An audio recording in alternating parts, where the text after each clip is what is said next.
Издавна бытует мнение, что женской дружбы не бывает. Отчасти это так, конечно, но иногда случаются и исключения из правил. Виктория и Полина были подругами столько, сколько себя помнили. Вместе ходили в школу, пробираясь сквозь сугробы, щедрые на осадки, местной зимы и вместе купались в реке, радуясь жизни, в попытке ухватить за хвост короткое, как один миг, таежное лето. Издалека их можно было принять за сестер. Незаметно для самих себя они копировали привычки друг друга, манеру одеваться и говорить. Так бывает, когда большую часть свободного времени проводишь с родственной душой. В старших классах Вика свободно после танцев могла остаться ночевать у Полины. Это было весьма удобно, ведь подруга жила одна с бабушкой и места в доме хватало всем. Родители Полины погибли в автокатастрофе, когда ей было 2 годика. Их москвич лоб в лоб столкнулся с большегрузным трейлером на узком участке пути. Надежда и Василий спешили за обновкой ко дню рождения любимой дочери, и от смерти девочку спасло лишь то, что в день аварии она приболела. Решено было оставить малютку с бабушкой, Ниной Ивановной. Женщина, собирая невестку и сына в дорогу, еще не знала, что провожает их в последний путь. Полин, к своему неудовольствию, частенько ловила себя на мысли, что завидует Вике, у которой была полноценная семья. Нет, не то, чтобы это была лютая зависть. Девушке, воспитанной бабушкой, очень не хватало родительского тепла и ласки. Ей хотелось, чтобы ее баловали и дарили подарки. У Вики это все было, и она принимала это, как само собой разумеющееся. Так что, если Полина и чувствовала себя обделенной, то виду она не подавала, умело пряча внутренние эмоции за маской теплоты и женственности. Школьные годы, окутанные шелестом тетрадных листков и скрипом авторучек, пролетели быстро. Поступать в кулинарный техникум девушки решили вместе, а как иначе, если они большую часть времени были неразлучны, да и в учебе им было легче вдвоем. Полина хорошо училась и всегда подтягивала подругу по многим предметам. Зато Виктория была прирожденным лидером и на всех студенческих мероприятиях выступала в роли заводилы и идейного вдохновителя. Жизнь в общежитии разительно отличалась от той, к которой девушки привыкли дома, да и соблазны большого города манили и будоражили ранимые, падкие до романтики, девичьи сердца. Ухажеры у девушек появились практически одновременно. Хотя, конечно, стоит сказать, что в этом была большая заслуга Виктории. Полина от природы была стеснительной и слегка неуверенной в себе. Для нее познакомиться с парнем на улице было невыполнимой задачей, а для Вики– так, разминка для ума. С Владом и Матвеем они познакомились, как ни странно, в библиотеке. Был конец семестра, и вся без исключения студенческая братья корпела над учебниками, в попытках наверстать упущенное. Увидев, как двое парней что-то увлеченно пишут в тетрадь, сверяя данные со справочником, Вика, как бы невзначай, оступилась и попала в руки сидевшего ближе всего к выходу молодого человека. «Ой, простите, я такая неуклюжая», — сказала девушка, рассыпаясь в извинениях. «Да ничего, бывает, это мы тут проход загородили со своими справочниками», — ответил парень, не сводя с нее внимательных умных глаз. За неполных 5 минут разговора Виктория узнала, что зовут друзей Матвей и Вадим, а еще подруга. Им по 20 лет, и они студенты местного политеха, но это еще не все, загадочно улыбаясь, произнесла девушка. «И что же ты еще узнала? Ну не Томи, Викуля?» – нетерпеливо спросила Полина. «А то, что мы им определенно понравились и сегодня все вместе идем в кино», – торжественно объявила Виктория.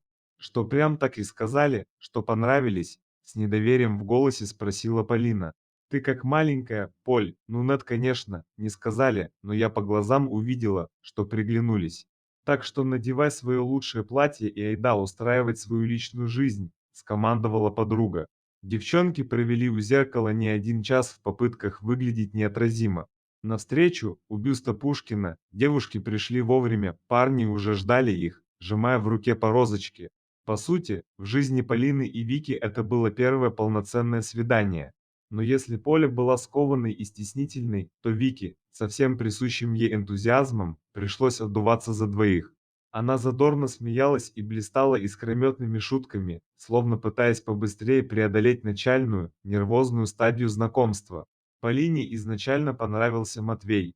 Несмотря на волнующую атмосферу первого свидания, он был спокоен, и взгляд его карих глаз навевал приятную меланхолию, которой так тяготела Полина. Но ее, как гусар на марше, в оборот взял напористый Вадим. «Какое у вас красивое имя, Полина! Сразу представляешь себе уют и тепло родительского очага», — сказал парень, не отрывая глаз от Поли. Вика сразу заметила этот взгляд и понятливо улыбнулась. Что ж, значит, ей достанется Матвей, что в принципе было тоже очень неплохо. Ну что мы стоим-то? Бежим быстрее, пока сеанс не начался. На сегодня он последний, скомандовала Виктория и первой поспешила к кассе. Места, конечно же, у них были на самом последнем ряду и во все времена предназначались исключительно для поцелуев. Вика по умолчанию села рядом с Матвеем, а Полина с Владом. Последний вел себя весьма фривольно, и не прошло и получаса с начала сеанса, как он уже без всякого стеснения положил руку на коленку Полины. Девушка покраснела до самых корней, и лишь приглушенный свет кинопроектора мог это подтвердить. Если бы девушка могла знать, что нечто подобное сейчас повторила Вика, первой взяв Матвея за руку, она бы очень удивилась. В уютной, непринужденной обстановке кинозала вечер пролетел, как один миг. Проводив девушек домой, парни отправились спать. На прощание Влад при всех поцеловал Полину в губы, чем озадачил не только ее, но и всех остальных. Матвей и Вика ограничились просто объятием, хотя девушке, конечно, хотелось большего. Подруга, сама того не подозревая, утерла нос Виктории, а для ее самолюбия это было крайне болезненно. С этого дня в жизни Полины наступил такой момент, который с лихвой окупил все тяготы и лишения в ее прошлом. Вадим оказался просто душкой и настоящим повелителем конфетно-букетного королевства. Огромные букеты роз, дорогие подарки и море внимания сделали свое дело. Сердце Полины дрогнуло и распахнулось навстречу новому, доселе неизвестному чувству. От Вадима она была просто без ума, влюбившись в него, как кошка. «Ну ты даешь, подруга», жениха видного отхватила. Папаша-то у него директор деревообрабатывающего комбината, а мать – заведующая отделом в универсаме. «Так что, будешь жить, как у Христа за пазухой», – говорила Вика, впервые испытывая такое неестественное для ее жизни чувство зависти. Но как это обычно бывает, первая большая любовь часто оканчивается крушением надежд в океане общепринятых людских норм. Ночные встречи, полные любовной страсти и самодачи, не прошли даром, и в один прекрасный день Поля поняла, что беременна. Это буквально отрезвило ее. Развеяв романтический ореол их отношений, Вадим принял известие весьма сдержанно. «Поль, я отцом еще стать не готов, да учиться нужно. Папа мне как раз место хлебное присмотрел. Вот тогда, пожалуйста, тогда можно. А сейчас, ну никак, обыденным, лишенным чувств голосом, говорил Вадим, еще вчера клявшийся в вечной любви и преданности. Полина как-то враз осунулась, взгляд ее потускнел, и ей стало обидно и горько. «Ну ты чего, Полинка? Аборт – это ведь не приговор, все будет хорошо, многие через это прошли, поверь мне», – вкратчиво продолжил ухажер. «Нет, дорогой мой, через это убийство я проходить не хочу. Устраивай свою жизнь, учись, работай, а обо мне забудь», — тихим, осевшим голосом сказала девушка. В ту ночь она не спала совсем, уткнувшись в подушку, мокрую от слез. На следующий день она собрала вещи и, взяв академический отпуск, отправилась домой. Перед отъездом она сердечно попрощалась с Викой, у которой с Матвеем развивался не менее бурный роман. «Видишь, как вышло ведь, но ты не теряйся, подруга, пиши, звони, если что», – прокричала вслед подруге Виктория. Теперь она уже чувствовала себя намного лучше. Все стало на круги своя, и она, снова преуспевающая покорительница мужских сердец.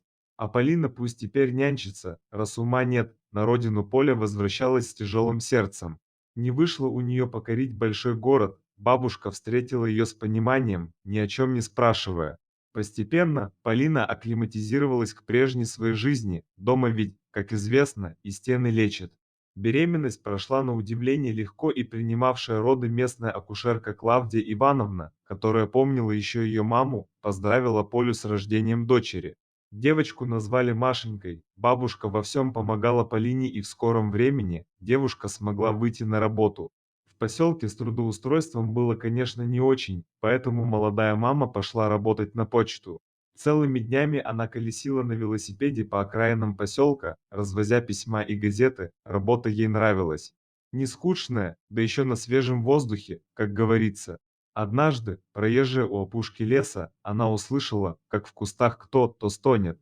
Осторожно раздвинув ветки, девушка обомлела, маленький серый волчонок смотрел на нее глазками, полными страха и боли. «Малыш, а ты чего это один, да еще плачешь?» — участливо спросила Поля, гладя зверька за ушами. Тут девушка разглядела, что у маленького лесного хищника перебита задняя лапка. «Это кто же тебя так-то?» — огорченно сказала Полина. Если бы волчонок мог говорить, то рассказал бы, что его маму на днях убили охотники. Мучимый голодом, он подался поближе к людям, а у дороги его сбил легковой автомобиль. Сил хватило только на то, чтобы доползти и спрятаться в кустах можжевельника. «Ничего, мы с бабушкой и Машенькой живо тебя на ноги поставим», — сказала девушка и усадила волчонка в корзинку. Сказано, сделано, благодаря общим усилиям, волчонок пошел на поправку. Он весело прыгал и скакал во дворе вместе с маленькой Машенькой. «Как же назвать-то тебя? А давай-ка, ты будешь граф? А что, вон вокруг тебя почитай 3 женщины вьются, ну чем не дворянин?» — весело рассмеялась девушка. Граф рос не по дням, а по часам. Поначалу он был как обычный щенок, но настало время, когда он уже не мог скрывать свою звериную сущность. Природа брала свое, однажды он задрал бросившегося на него кобеля азиатской овчарки.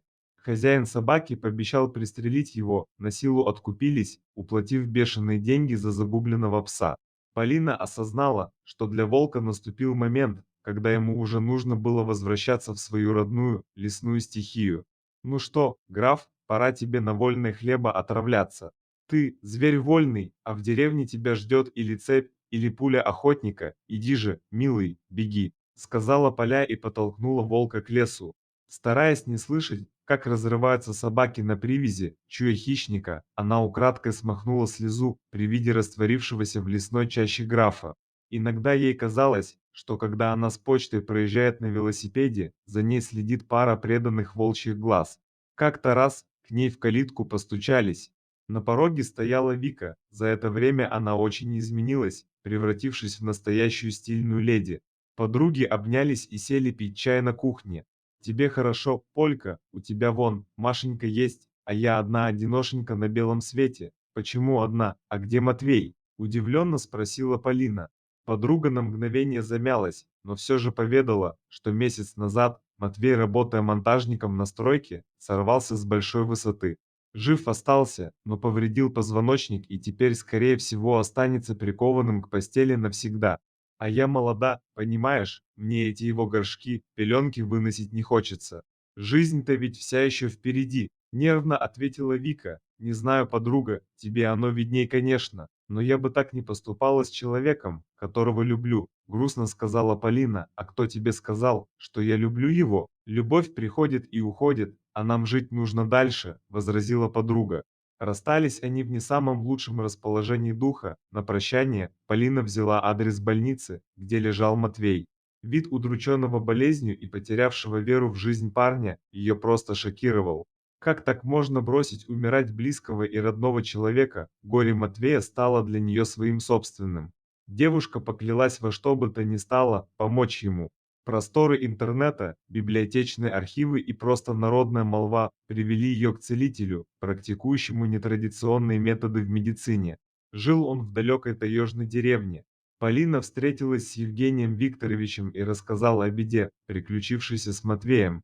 Вы знаете, случай его уникальный, если лечение начать вовремя, то парню еще можно будет помочь. Если позже, то он навеки останется инвалидом, сказал без тени сомнений врач. Матвей согласился на рискованное мероприятие.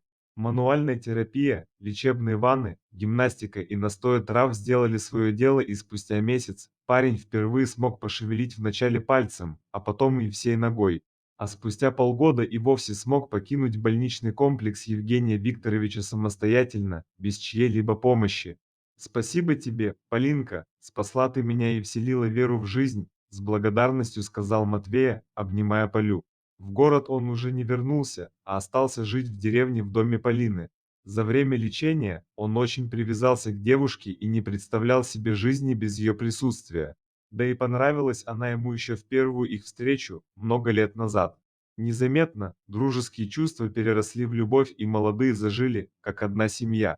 Через год у пары родились двойняшки Игорь и Андрей. Радостный отец был на седьмом небе от счастья. Пути Господни неисповедимы, и слухи о благополучии Полины и Матвея дошли до Вики. Взыграла в ней девичья гордость. «Ведь он же мой, и счастье это мое», — гневно рассуждала девушка. Она стала буквально одержима этой идеей. Эта мысль отравляла ей существование, туманя рассудок. Однажды она, выпив пару бокалов вина, пришла к дому Полины поговорить, но тут Вика увидела коляску с двойняшками. «Ах ты, Полька, тихоня, все отняла у меня, ну я тебе устрою», процедила Виктория и взялась за ручку коляски. Вконец обезумев от обиды и выпитого, она спрятала ее на краю леса. Пусть, мол, поищут, понервничают, а сама пошла, куда глаза глядят, детей искали всем поселком. Охотники, службам чси местные волонтеры, вдруг раздался возглас «нашли». Открывшаяся пред охотниками картина шокировала их. Рядом с двумя двойняшками стоял огромный волк. Он был весь изранен, а рядом лежало разорванное тело его сородича. Охотник прицелился. «Стойте, не стреляйте, это же граф!» — закричала Полина и вся в слезах побежала к волку. Стая отступила, а вожак с детьми остался. Это был граф, по наросту от сросшегося перелома. Полина сразу узнала его. Волк тоже признал ее и тихо заурчал. Видимо, волчья стая обнаружила коляску с двойняшками, но граф не дал им разорвать мальчиков. Помня запах спасшей его девушки, он без труда признал его в детях. «Спасибо, граф, не зря тогда спасла я тебя», — благодарно всхлипнула девушка. Волк ткнулся Полине носом в шею, словно ему были понятны ее слова, дети были спасены, но волчья стая, после встречи с человеком, ушла из этих мест. Вику нашли, но ввиду ее социальной опасности, поместили в неврологический диспансер. Полина и Матвей зажили пуще прежнего и смотрят в будущее с надеждой и оптимизмом. А граф, возможно, по-прежнему управляет стаей, и у него уже много своих собственных детенышей.